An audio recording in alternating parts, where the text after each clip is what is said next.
mieux s'immerger dans la réalité politique, sécuritaire, économique et sociale d'Israël, connectez-vous chaque matin sur Studio Kalita. Daniel Haïk vous y attend pour sa revue de la presse. Voilà, c'est l'heure de la revue de la presse israélienne sur studiokalita.com et comme je le disais tout à l'heure, nous commencerons cette revue de la presse en mentionnant une information importante qui est répercutée dans les sites d'information. Niv Nehemia, c'est le nom du sous-directeur du supermarché de Yavne qui a été agressé la semaine dernière et qui a été très grièvement blessé par un terroriste palestinien. L'état de Niv Nehemia s'est amélioré, il est sorti du coma, il est conscient et les médecins se disent optimistes pour l'avenir et donc on peut se féliciter donc de cette très bonne nouvelle en ce début de matinée sur studiokalita.com. Les autres grands titres de la presse israélienne, eh bien, le Yediot Aharonot et le Israël Hayom, ainsi que plusieurs sites d'information. Citent ce matin en évidence les propos tenus ces derniers jours par Ari Haro, l'ancien directeur de cabinet de Binyamin Netanyahou, devenu témoin à charge de l'accusation, se défend d'être comparé à Shula Zaken, la célèbre secrétaire d'Ehud Olmert, qui avait décidé de se venger contre son ancien patron en révélant tous les secrets qu'elle connaissait. Shula Zaken a enfreint la loi avec Olmert, ensuite elle l'a fait chuter, ce qui n'est pas du tout mon cas, a expliqué Ari Haro, et ce sont donc le titre du Yediot Aharonot et du Israël Hayom de ce matin. Selon le Israël Hayom, après les témoignages de Haro, des hommes d'affaires israéliens pourraient être interrogés par la police dans le cadre du dossier 2000 qui parle des relations entre Binyamin Netanyahou et le patron du Yediot Aharonot, Nouni Moses. Shalom Yerushalmi, dans le site NRG, explique qu'hier, Binyamin Netanyahou a enfin commencé à recevoir le soutien de l'ensemble des ministres du Likoud qui jusque-là s'était tu à propos des affaires judiciaires le concernant. Plusieurs ministres ont même interrompu leurs vacances pour publier des communiqués de soutien en faveur du Premier ministre, des communiqués avec un message commun. On ne destitue pas un Premier ministre sur la base de manchettes des quotidiens, des journaux. Mais selon Shalom Yerushalmi, cela ne signifie aucunement que ces ministres seront prêts à tout faire pour sauver Netanyahou. Et selon lui, il y a déjà des ministres Likoud qui souhaitent se positionner en perspective de la succession du Premier ministre. Parmi les candidats les plus en vue, Israël Katz, l'actuel ministre des Transports, Gilad Ardan, le ministre de la Sécurité intérieure, Yuli Edelstein, l'actuel président de la Knesset, et même Gideon Sa'ar, qui fut ministre de l'Éducation, qui est revenu au Likoud il y a quelques mois et sur les starting box, mais il aura un handicap parce qu'il n'est pas député. Selon Yerushalmi, tout dépendra si un acte d'accusation est déposé contre Netanyahou avant les législatives, les prochaines législatives prévues pour novembre 2019, ou après, et d'après les estimations, cela devrait intervenir tout de même avant. Justement, à propos d'un remplacement, la chaîne 10 de la télévision israélienne a publié un sondage intéressant qui précise que si Binyamin Netanyahou devait quitter le pouvoir, la personnalité du Likoud que les Israéliens voudraient voir à sa place n'est autre que Gideon Sa'ar. Mais plus intéressant encore, le sondage affirme que le Likoud, sans Netanyahou à sa tête, obtiendrait plus de mandats que le Likoud avec comme président Netanyahou si des élections législatives avaient lieu aujourd'hui. Selon ce sondage, 51% des Israéliens ne croient pas en la version avancée par Binyamin Netanyahou dans ses affaires et 66% des Israéliens estiment que Netanyahou devra démissionner si un acte d'accusation est déposé contre lui. Dans le Yediot Aharonot, Nadav Eyal affirme que le moment venu, s'il arrive, les ministres Likoud devront se souvenir qu'ils ont prêté serment de loyauté à l'État d'Israël et non à Binyamin Netanyahou. Pour l'instant, écrit-il, les ministres Likoud soutiennent massivement le Premier ministre, alors que dans le cas d'Olmert, ces ministres l'avaient très rapidement désavoué.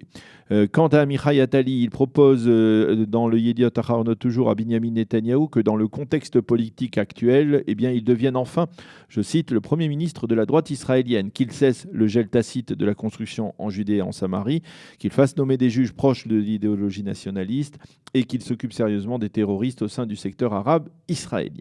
Dans le Haaretz, Amir Oren estime que l'accord conclu avec Ari Haro pourrait servir de prétexte au conseiller juridique du gouvernement, Avichai Mendelblit, pour faire retarder la procédure judiciaire concernant le Premier ministre. Selon le Maariv, Israël empêcherait, et ça c'est un autre sujet, il faut marquer une pause concernant ce nouveau titre, c'est le Maariv qui nous annonce que Israël empêcherait Mahmoud Abbas de quitter la Moukata à Ramallah, et ce depuis que le Raïs palestinien a profité de la crise sur le mont du Temple pour inciter, dit-on, contre l'État hébreu.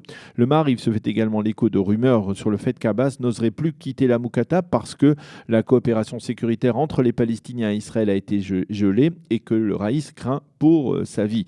Le porte-parole de Mahmoud Abbas, Nabil Abouradine, a démenti ces informations, ces rumeurs, et a donc affirmé que c'est Israël qui a empêché Mahmoud Abbas de quitter la Moukata. C'est aujourd'hui que le roi Abdallah de Jordanie se rendra à Ramallah pour y rencontrer le Raïs palestinien, faire ensemble le point sur les retombées de la crise des portiques autour du mont du Temple. Selon les experts, le souverain hachémite souhaite, avec une telle rencontre, consolider la coopération entre la Jordanie et les Palestiniens au sein du Waqf, qui gère les lieux saints, en particulier l'esplanade du mont du Temple à Jérusalem. Reshet Bet, la chaîne d'information de la radio israélienne, souligne que c'est la première fois que le roi Abdallah de Jordanie se rend à Ramallah depuis 5 ans. Les journaux reviennent ce matin sur la décision du Premier ministre de fermer la chaîne de télévision qatari Al Jazeera en Israël.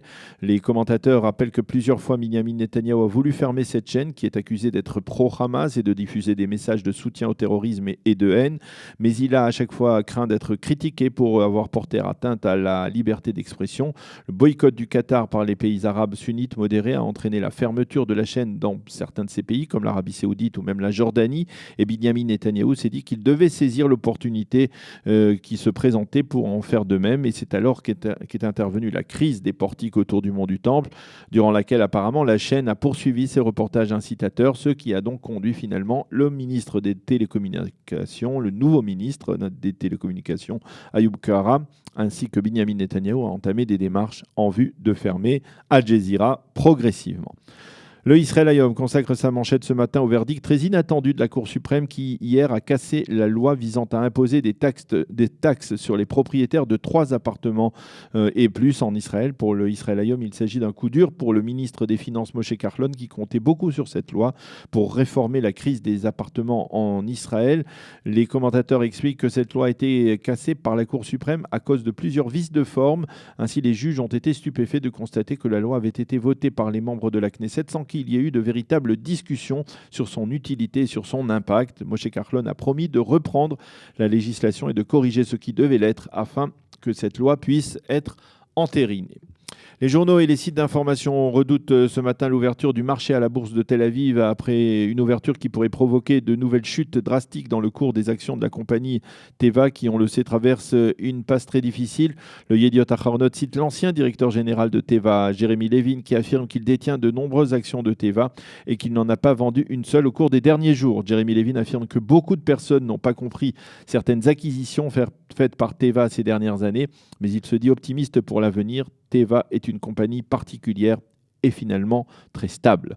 Et puis tous les journaux et les sites nous rappellent, comme nous l'avons déjà mentionné tout à l'heure, que c'est aujourd'hui Tou B'Av, la fête de l'amour, et les journaux publient ce matin à cette occasion de belles histoires d'amour, pas comme les autres, comme celle de ce couple de 90 ans qui ne se sépare jamais, ou comme ce chauffeur de camion qui est tombé amoureux d'une femme aveugle, ou cette jeune Israélienne d'origine éthiopienne qui est tombée amoureuse d'un Israélien ashkénaze, ou encore un couple d'autistes Asperger qui se sont rencontrés dans un groupe d'autistes comme eux et qui se sont mariés. Le Yediot Acharonot titre son reportage consacré à ces couples tout de bonne, que l'on peut comprendre en français, et qui est aujourd'hui d'ailleurs un titre d'une des chansons préférées des Israéliens, qui est un titre, si je ne m'abuse, de portugais tout de bonne. On peut comprendre exactement ce que cela signifie. Et puis il faut le noter, dans un éditorial, Lilar Shemesh appelle ce matin ceux qui ont trouvé l'âme sœur, ceux qui se sont mariés, à aider en cette journée de Tou B'Av les célibataires à la trouver eux aussi et à permettre à ces célibataires de partager ces sentiments tout à fait particuliers de la découverte donc, de cette âme sœur. Voilà. Et puis peut-être nous terminerons cette revue de la presse par le Yediot Acharonot qui nous fait partager ce matin le succès rencontré ces derniers jours par la délégation des cuisiniers militaires de Tsahal qui a participé à un concours international de cuisine militaire qui s'est tenu récemment à Moscou. La délégation israélienne a fait le buzz, on peut dire, en servant aux invités un repas incluant des falafels, des pitas, du houmous et des salades, un véritable repas typiquement israélien et qui a donc apparemment séduit les autres cuisiniers des armées de Chine, du Kazakhstan, d'Azerbaïdjan et de Bélarus. Voilà donc pour cette revue de la presse et des médias israéliens. Dans quelques instants, Eliana Gurfinkel parlera avec Rana Bensoussan, qui est chatranite à l'occasion donc de cette fête de Tou B'Av.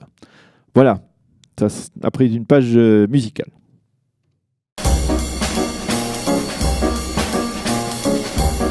mieux s'immerger dans la réalité politique, sécuritaire, économique et sociale d'Israël, connectez-vous chaque matin sur Studio Kalita. Daniel Haïk vous y attend pour sa revue de la presse.